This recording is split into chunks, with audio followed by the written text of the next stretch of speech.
ಜ್ಯೋತಿ ಟಾರೋಟ್ ಕನ್ನಡಗೆ ಸ್ವಾಗತ.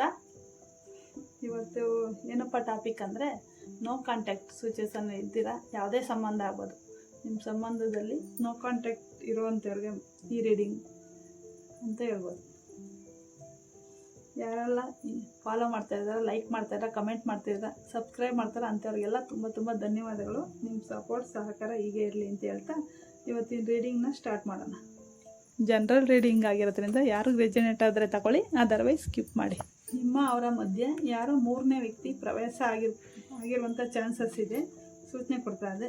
ಯಾಕೆಂದ್ರೆ ನೀವು ಅವರು ಚೆನ್ನಾಗಿರೋದು ಯಾರ ಕೈಲೋ ಸಹಿಸೋಕ್ಕಾಗಿಂದನೇ ನಿಮ್ಮಿಬ್ಬರ ಮಧ್ಯೆ ಜಗಳ ತಂದಿಟ್ಟಿರ್ಬೋದು, ಅಥವಾ ಅವ್ರ ಲೈಫಲ್ಲೇ ಸಣ್ಣ ಪುಟ್ಟ ಜಗಳಗಳು ನಡೀತಾ ಇರ್ಬೋದು, ಮನೆಯಲ್ಲಿ ಆಗ್ಬೋದು, ಅವ್ರ ಕೆಲಸದಲ್ಲೇ ಆಗ್ಬೋದು. ಅವರು ಸಮೃದ್ಧಿಯಾಗಿರೋಂಥ ಜೀವನದಲ್ಲಿ ಅವ್ರು ಸಂತೋಷವಾಗಿದ್ದಾರೆ, ಆದರೆ ನೀವಿಲ್ಲ ಅನ್ನೋದೊಂದು ಫೀಲಿಂಗು ಅವ್ರಿಗಿದೆ. ಅವರ ಕೆಲಸ ಮಾಡಿಕೊಂಡು ನಿಮ್ಮ ಬಗ್ಗೆನೇ ಯೋಚನೆ ಮಾಡ್ತಾರೆ. ಮತ್ತೆ ಈ ಸಂಬಂಧ ಸರಿ ಹೋಗುತ್ತಾ ಇಲ್ವಾ ಅಂತ ಯೋಚನೆ ಮಾಡ್ತಾವ್ರೆ. ಎಲ್ಲೋ ಟಾರೋ ರೀಡರ್ ಆಗ್ಬೋದು, ಜ್ಯೋತಿಷಿಗಳಾಗ್ಬೋದು, ಅಥವಾ ದೇವ್ರ ಹತ್ರನೇ ಹೋಗಿ ಈ ಸಂಬಂಧ ಸರಿ ಮಾಡಪ್ಪ ಅಂತ ಕೇಳ್ತಾ ಇರ್ಬೋದು. ನೀವೆಂತವ್ರು, ಅಥವಾ ಬೇರೆಯವ್ರನ್ನ ನಂಬ್ಕೊಂಡು ಅವ್ರ ಮಾತು ಕೇಳಿ ಹೋಗಲ್ಲ, ಅವರೆಂತವ್ರು ನೀವೆಂತವ್ರು ಅಂತ ಇವಾಗ ಅವ್ರಿಗೆ ಅರ್ಥ ಆಗ್ತಾ ಇದೆ.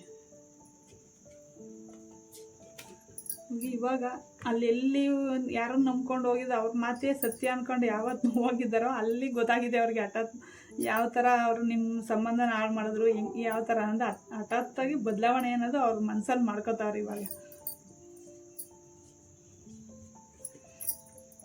ನಿಮ್ಮ ಮನಸ್ಸಲ್ಲೇ ಕ್ಷಮೆ ಕೇಳ್ಕೊಂಡು ತೀರ್ಮಾನ ತಗೋತಾ ಇದ್ದಾರೆ.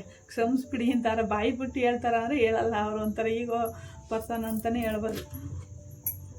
ಮನಸ್ಸಲ್ಲೇ ಕೇಳ್ಕೊತಾರೆ ಕ್ಷಮಿಸ್ಬಿಡು ಅಂತ, ಬಾಯಿ ಬಿಟ್ಟು ಹೇಳಲ್ಲ.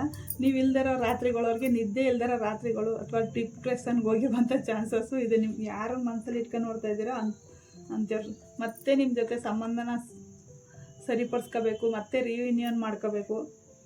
ಅಂದರೆ ಎಷ್ಟು ಬೇಗ ಸಾಧ್ಯನೋ ಅಷ್ಟು ಬೇಗ ನಿಮ್ಮ ಕಡೆ ಬರಬೇಕು. ಯಾರು ಹತ್ರ ಹೋಗಿದ್ದಾರೋ, ಕೆಲಸ ಆಗ್ಬೋದು, ಜಾಬ್ ಬದುಕಿ ಅಥವಾ ಫ್ಯಾಮಿಲಿ ಆಗ್ಬೋದು, ಯಾವ ಕಡೆ ಹೋಗೋರೆ ಆ ಕಡೆಯಿಂದ ಬೇಗ ನಿಮ್ಮ ಕಡೆ ಬರಬೇಕು ಅನ್ನುವಂಥ ಯೋಚನೆ ಮಾಡ್ತಾರೆ. 24/7 ನಿಮ್ಮ ಬಗ್ಗೆನೇ ಯೋಚನೆ ಮಾಡ್ತಾರೆ. ಮದುವೆ ಆಗದೆ ಇರೋರಿಗೆ ಮ್ಯಾರೇಜ್ ಕಮಿಟ್ಮೆಂಟ್ ಕೊಡಬೇಕು, ಅಥವಾ ಮದುವೆ ದೂರ ಆಗಿದ್ದರೆ ಮತ್ತೆ ಸಂಬಂಧನ ಸರಿಪಡಿಸ್ಬೇಕು ಅಂತ ಯೋಚನೆ ಬರ್ತಾರ ಅಂದರೆ ಬರ್ತಾರೆ. 4 ಡೇಸ್ ಆಗ್ಬೋದು, 4 ವೀಕ್ ಆಗ್ಬೋದು, 4 ಮಂತ್ಸಲ್ಲಿ ಈ ಸಂಬಂಧ ಸರಿ ಹೋಗುವಂಥ ಚಾನ್ಸಸ್ ಇದೆ ಅಂತ ಈ ಕಾರ್ಡ್ ಸೂಚನೆ ಕೊಡ್ತಾ ಇದೆ ಅಂತ ಹೇಳ್ತಾ ಈ ರೀಡಿಂಗ್ನ ಮುಗಿಸ್ತಾ ಇದ್ದೀನಿ. ನೆಕ್ಸ್ಟ್ ರೀಡಿಂಗಲ್ಲಿ ಭೇಟಿಯಾಗೋಣ. ಧನ್ಯವಾದಗಳು.